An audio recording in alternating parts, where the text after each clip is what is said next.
Salmo de número 130, o verso 8 diz assim: É Ele quem redime a Israel de todas as suas iniquidades. Santíssimo Deus, que nós te rogamos mais uma vez, ó Pai, fala aos nossos corações, pois é a Tua voz que nós tanto queremos e precisamos ouvir.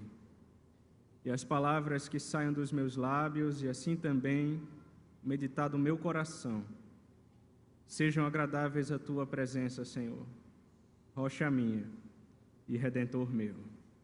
Em nome de Cristo assim oramos. Amém.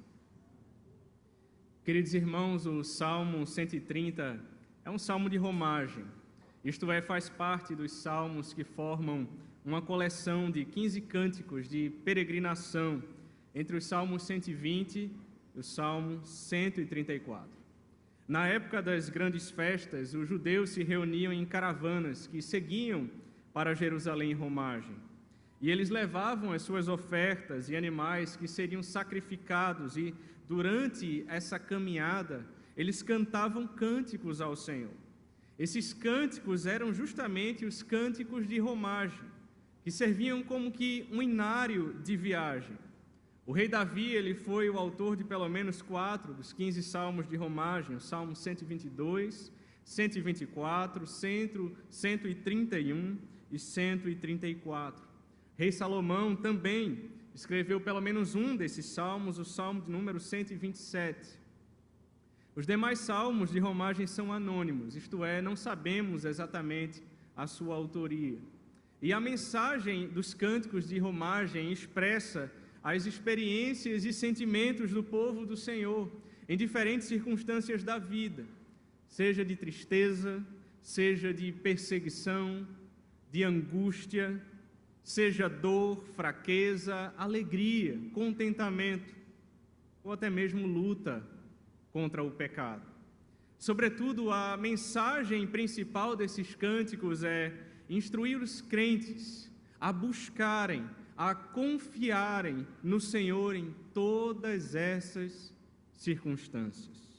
Interessante que a coleção dos salmos de romagem parece indicar uma progressão.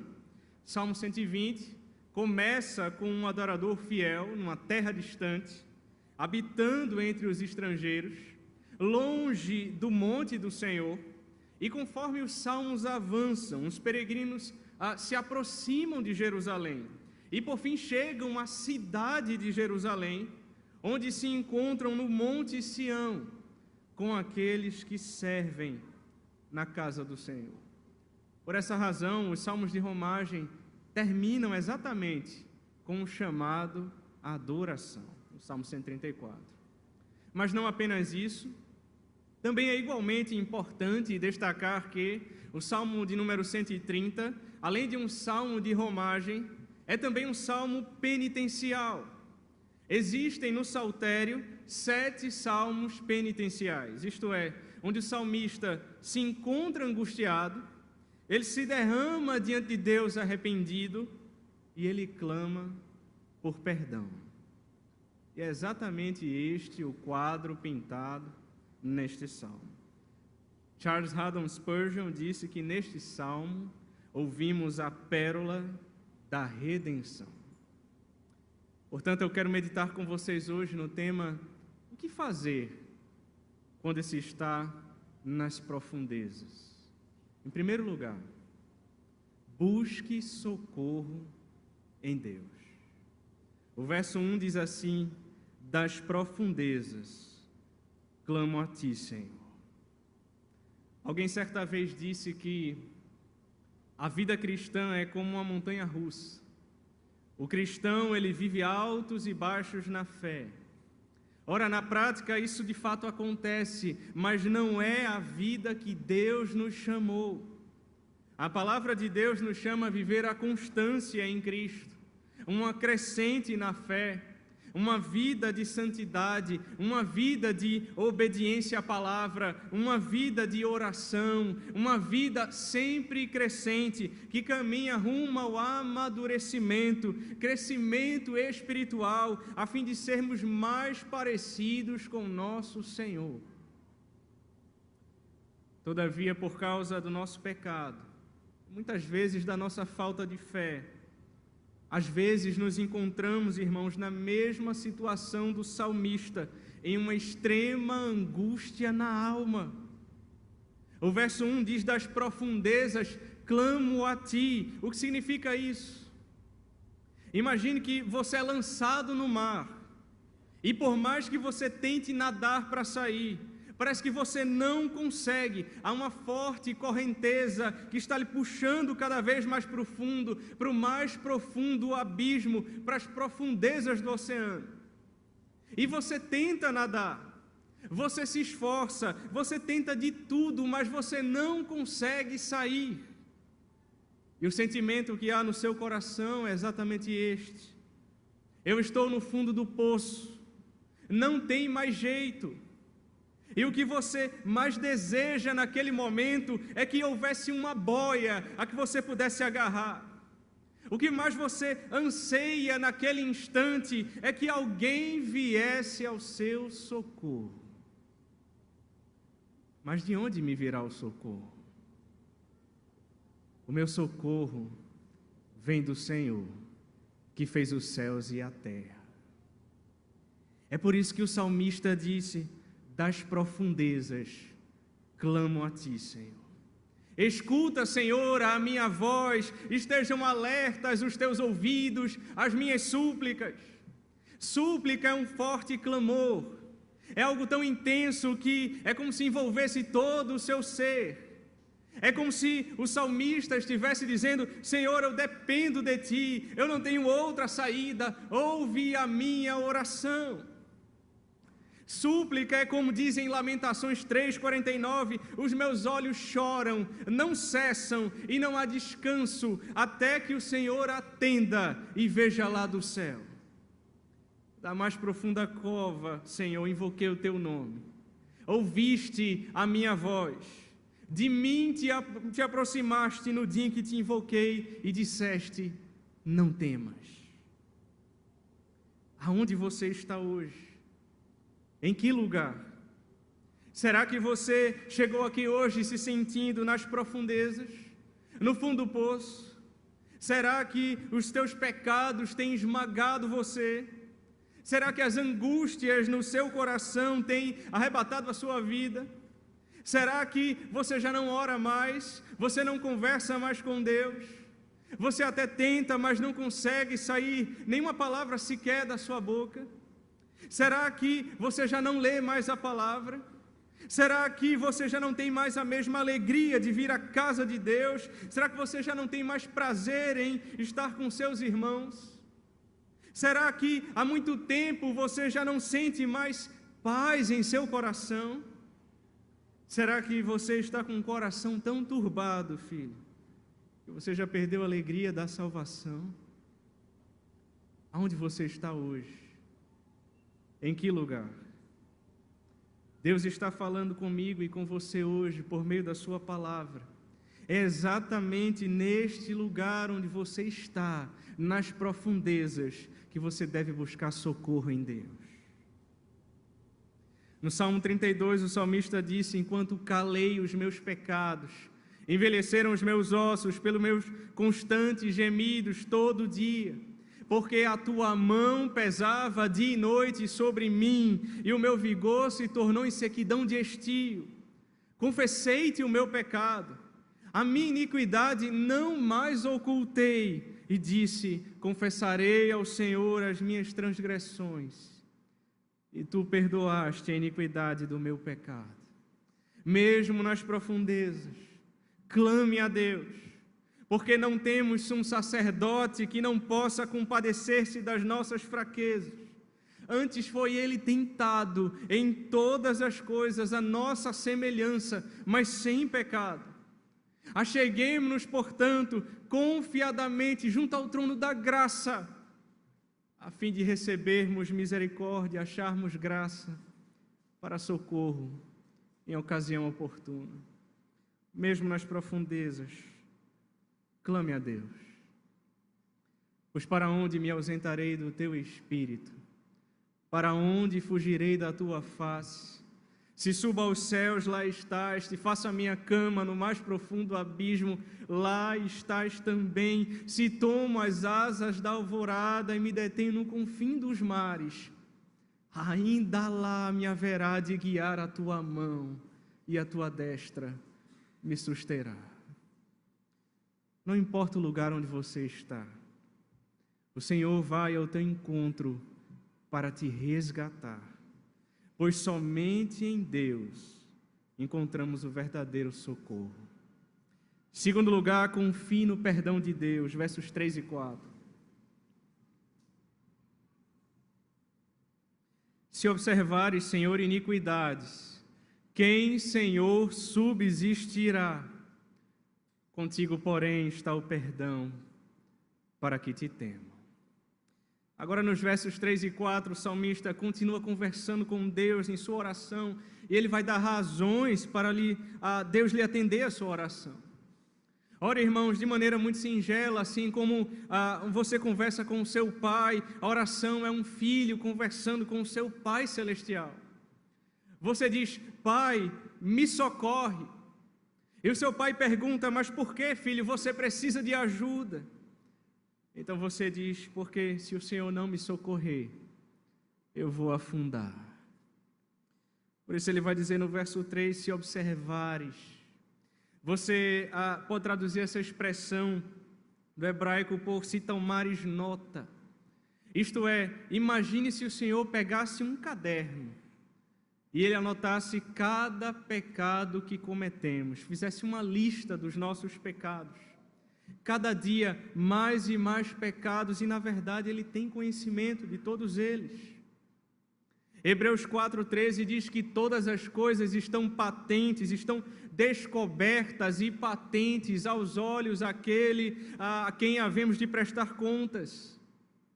O Salmo 139 diz que o Senhor nos sonda, Ele sonda o nosso coração e Ele prova os nossos pensamentos. Lembre-se, por exemplo, do caso de Davi.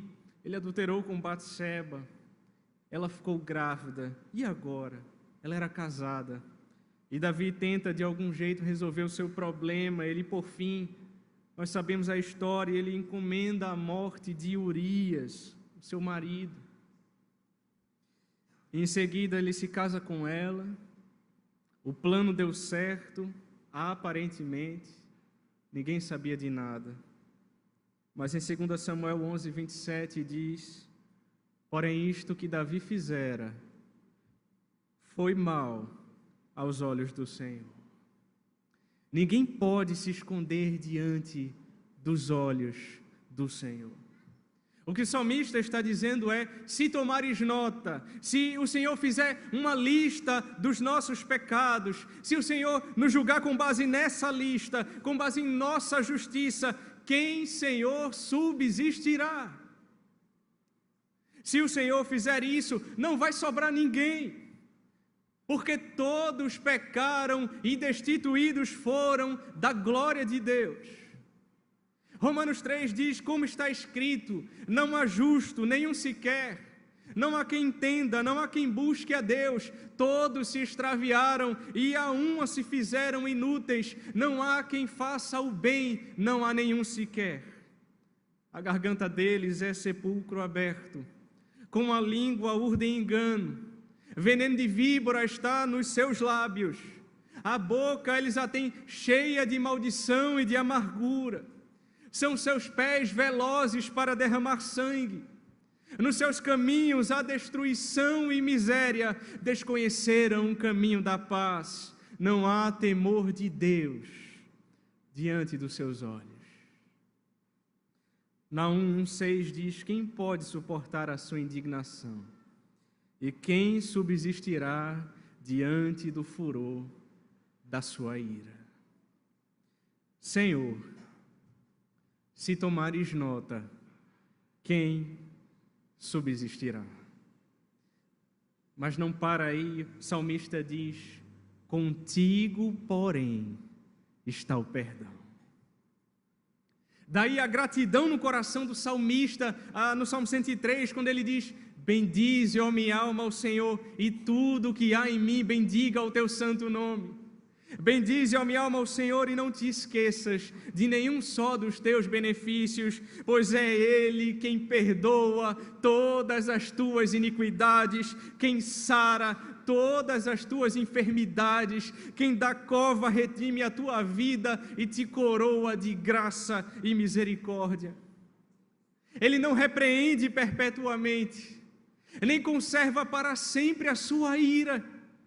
Não nos trata consoante segundo os nossos pecados, nem nos retribui consoante as nossas iniquidades. Veja, Ele não nos trata com base na lista dos nossos pecados. Antes, a tinta do pecado que estava nessa lista foi lavada com sangue, o sangue do Cordeiro de Deus, que tira o pecado do mundo, Jesus Cristo, nosso Senhor e o nosso Salvador. Pois quanto o céu se alteia acima da terra, assim é grande a sua misericórdia para com os que o temem. Quanto dista o Oriente do Ocidente, assim Ele afasta de nós as nossas transgressões.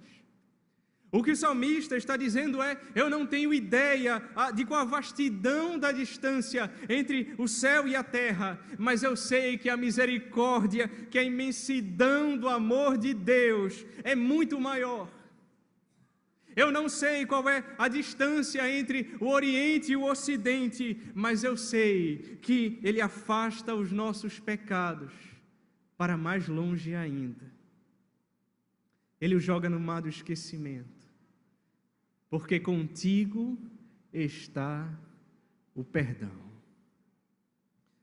Eu quero dizer para você hoje, não importa quão profundo seja o abismo em que você estiver, clame a Deus por socorro.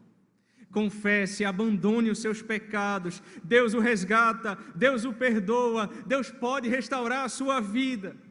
Confie no perdão de Deus, pois somente em Deus os nossos pecados são perdoados. E Ele nos perdoa com um propósito: para que te temam. O que significa isso? É para que te respeitem, para que te honrem, para que te reverenciem, para que te obedeçam, para que te reconheçam como Deus, como Senhor e Salvador das nossas vidas, para que te louvem, para que o Senhor seja glorificado. Jeremias 33 diz: purificá-los-ei de toda a sua iniquidade com que pecaram contra mim, e perdoarei todas as suas iniquidades com que pecaram e transgrediram contra mim. Jerusalém me servirá por nome, por louvor e glória, entre todas as nações da terra que ouvirem todo o bem que eu lhe faço. Espantar-se-ão e tremerão, por causa de todo o bem e por causa de toda a paz que eu lhe dou. Deus nos perdoa, Deus nos restaura, Deus nos abençoa, para que o mundo trema e veja quem é o nosso Deus. Um Deus bondoso, Deus misericordioso, Deus que perdoa pecados. Terceiro lugar, deposite a sua esperança em Deus, versos de 5 a 8.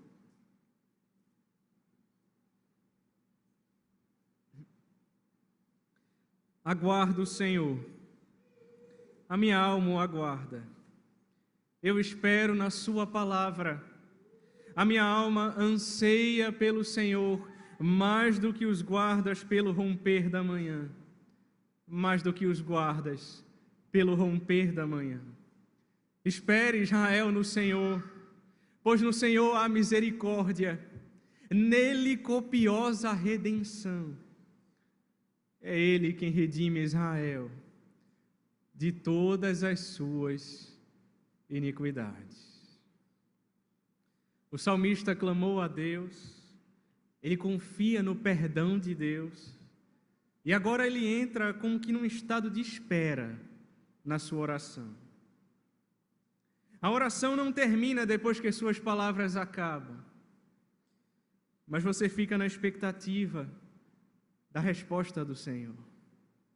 O salmista aqui quer se sentir perdoado, ele deseja ver a sua vida restaurada, por isso ele diz: a minha alma o aguarda.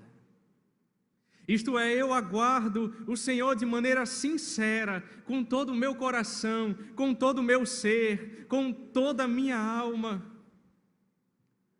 Nós oramos, irmãos, mas muitas vezes as situações, as angústias da vida não mudam de uma hora para outra. Deus responde da maneira que Ele quer e no tempo que Ele quer.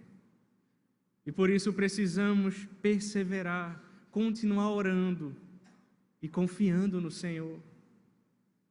Eu sei que esperar é difícil. Por isso o salmista também disse no Salmo 119: desfalece-me a alma, aguardando a tua salvação, porém espero na tua palavra. Esmorecem os meus olhos de tanto esperar por tua promessa, enquanto digo: quando me haverás de consolar? O salmista quer sentir esse consolo de Deus. Ele disse no verso 5: eu espero na sua palavra. Ele espera confiado nas promessas de Deus. Espera pelo Senhor. Tem bom ânimo e fortifique-se o teu coração. Espera, pois, pelo Senhor. Lá em Êxodo, o Senhor disse: eu sou o teu Deus, o Deus de Israel, que tem uma aliança com o meu povo, que perdoa os seus pecados. Segundo a Crônicas 7,14 disse: se o meu povo, que se chama pelo meu nome, se humilhar e orar e me buscar e se converter dos seus maus caminhos, então eu ouvirei dos céus, perdoarei os seus pecados e sararei a sua terra. O salmista espera confiado nas promessas de Deus. E ele também está ansioso, com um coração cheio de expectativa para ver o agir de Deus.